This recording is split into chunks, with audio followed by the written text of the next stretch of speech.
ఆంధ్రప్రదేశ్ రాష్ట్ర గవర్నర్ గారిని ఈరోజు వైఎస్ఆర్ కాంగ్రెస్ పార్టీ తరఫున రిప్రజెంట్ చేయడం జరిగింది. పెద్దలు రాజ్యసభ సభ్యులు సుబ్బారెడ్డి గారు, తిరుపతి ఎంపీ గురుమూర్తి గారు, అరకు ఎంపీ తనూజి గారు, దర్శి ఎమ్మెల్యే డాక్టర్ శివప్రసాద్ గారు, కేశినేని నాని గారు, అట్లాగే అరకు ఎమ్మెల్యే గారు, పాడేరు ఎమ్మెల్యే గారు, ఇంకా ఎమ్మెల్సీ రఘురాం గారు, కేశినేని నాని గారు, ఇక పెద్దలందరూ కూడా గవర్నర్ గారిని కలవచ్చడం జరిగింది.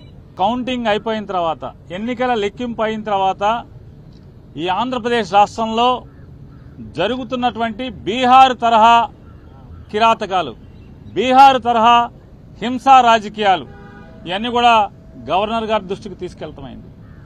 ఎన్నికలు ఒక పక్క జరుగుతుంటే, ఎన్నికలు సంపూర్ణంగా పూర్తవకుండానే మధ్యాహ్నం నుంచి తెలుగుదేశం పార్టీ గూండాలు ఏ రకంగా ఇళ్లపై దాడులు చేయటం, ఇళ్లు తగలబెడతాం, ఇంట్లో ఫర్నిచర్ ధ్వంసం చేయటం, మనుషుల్ని కిరాతకంగా కొడతాం, ఇళ్లలోకి వెళ్లి ఆడవాళ్లని హింసించటం, కార్లు ధ్వంసం చేయటం, కార్లు తగలబెడతాం, ఆస్తులు నాశనం చేయటం, భయభ్రాంతులకు గురి చేయటం. అంటే తెలుగుదేశం పార్టీ అధికారంలోకి వస్తే ఎర్ర పుస్తకంలో, అంటే ఎర్ర పుస్తకంలో ఏం రాసుకున్నారా అంటే, మేము హింస కోసమే, ఈ కక్ష తీర్చుకోవడం కోసమే, మాకు వ్యతిరేకంగా వైఎస్ఆర్ కాంగ్రెస్ పార్టీ ఎవరు జెండా పట్టుకుంటే వాళ్ళనల్లా కిరాతకంగా హింసిస్తాం, వాళ్ళ ఆస్తులు ధ్వంసం చేస్తామనేటువంటి దానికోసమే అధికారంలోకి వచ్చినట్టుగా ఇవాళ వాళ్ళు ప్రవర్తిస్తున్నారు. ఇవన్నీ గవర్నర్ గారికి చెప్పినప్పుడు ఆయన ఆశ్చర్యపోయారు. ఏంటి ఇంత కిరాతకంగా జరుగుతుంటే పోలీసు పట్టించుకోవట్లేదా అని చెప్పినారు. వాస్తవం సార్, ఇది ఒక్క ఎఫ్ఐఆర్ కూడా నమోదు కావట్లేదు. వెళ్ళి పోలీస్ కంప్లైంట్ ఇచ్చినా, ఫోటోలతో వీడియోలతో ఇచ్చినా కూడా ఆ వీడియోలన్నీ కూడా గవర్నర్ గారికి ఇవ్వడం జరిగింది.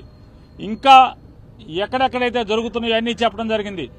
ఆఖరికి ఈరోజు మీతో మాట్లాడటానికి వచ్చే ముందు కూడా నూజివీడులో ఒక కౌన్సిలర్ని నడి బజారులో పట్టపగలు స్టాబింగ్ చేయడం జరిగింది. కత్తులతో వెంటపడి పొడవటం జరిగింది. పోలీసు సాక్ష్యంగా, పోలీసులు ఆ పక్కన ఉన్నా కూడా పోలీసుల ముందే స్టాబింగ్ చేసిన, కత్తులతో పొడిచినా కూడా పోలీసులు ఆపిన పరిస్థితి లేదు. కనీసం కేసు పెట్టినటువంటి ఇంతవరకు కూడా దాఖలాలు కాలేదంటే గవర్నర్ గారు ఆశ్చర్యపోయి, ఖచ్చితంగా నేను డీజీపీని పిలిపిస్తాను, ఇవన్నీ కూడా గట్టిగా విచారణ చేస్తాను మీరు అంటే మేము ఆయనకి వీడియోలతో సహా ఇవ్వడం జరిగింది, ఫోటోలతో సహా ఇవ్వడం జరిగింది. అవన్నీ కూడా ఆశ్చర్యపోయి అన్ని కూడా మేము ఫోన్లో కూడా కొన్ని చూపించాం, వీడియోలు ఎలా ఉన్నాయో.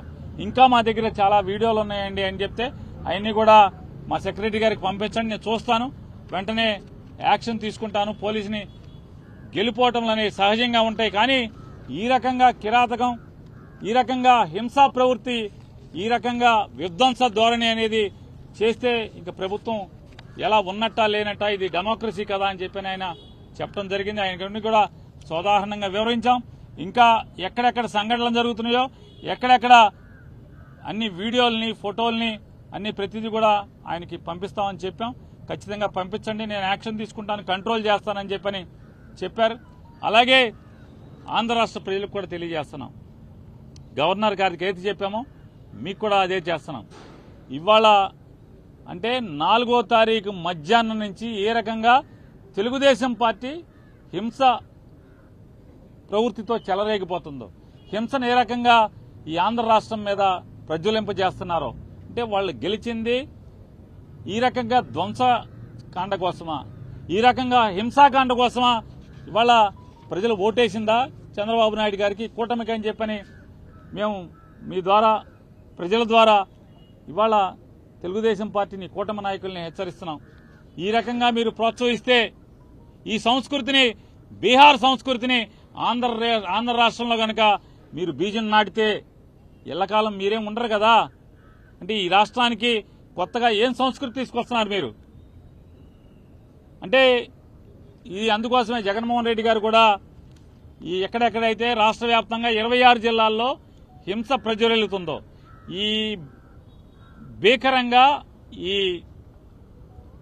దాడులు చేస్తున్నారో, ఈ దాడుల్ని ధ్వంసకాండ రచిస్తున్నారో, వీటన్నిటిని కూడా గట్టిగా నిలువరింపజేయడం కోసం, వైఎస్ఆర్ కాంగ్రెస్ పార్టీ కార్యకర్తల మీద ఎక్కడైతే దాడులు జరుగుతున్నాయో వాళ్ళందరినీ కూడా రక్షించడం కోసం పోలీసులు ఎలాగో ప్రేక్షక పాత్ర పోషిస్తున్నారు.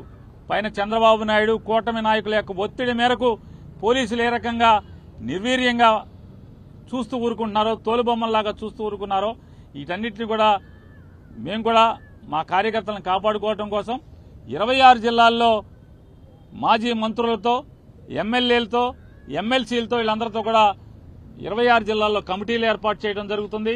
ఈ కమిటీలందరూ కూడా ఎక్కడెక్కడ తెలుగుదేశం ఈ కూటమి నాయకులందరూ కూడా ధ్వంసరచన చేసి ధ్వంసం చేస్తున్నారో, హింసాకాండ చేస్తున్నారో అక్కడ వైఎస్ఆర్ కాంగ్రెస్ పార్టీని వెళ్లటం, వాళ్ళని పరామర్శించడం, అక్కడ వీడియోలు ఫోటోలు మొత్తం తీసుకుని అక్కడ ఉన్న ఎస్పీని కలవటం, మీడియా ద్వారా ప్రపంచానికి తెలుగుదేశం పార్టీ కూటమి నాయకులందరూ కూడా ఎంత ధ్వంసం చేస్తున్నారో, హింస చేస్తున్నారో, మారణకాండ చేస్తున్నారో అదంతా కూడా ప్రపంచానికి చెప్పే కార్యక్రమాన్ని, మా కార్యకర్తల్ని కాపాడుకునేదానికి, మా కార్యకర్తలకు అండగా ఉండేదానికి ఈరోజు జగన్మోహన్ రెడ్డి గారు కమిటీలు వేశారు.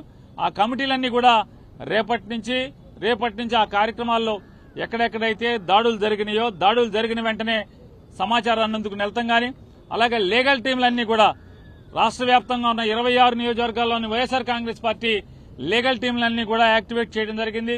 వాళ్లు కూడా ఎవరైతే రాజకీయ పార్టీ నాయకులతో పాటు వాళ్లు కూడా వెళ్తాం, కేసులు ఎక్కడెక్కడైతే కడతలేదో కేసులు చేసేదానికి కూడా ఎస్పీలని కలవటం, అలాగే ఆ వివరాలన్నీ కూడా మళ్లీ గవర్నర్ గారికి తీసుకొచ్చి ఇచ్చేదానికి కూడా ఇవాళ మేము నిర్ణయం తీసుకోవడం జరిగింది.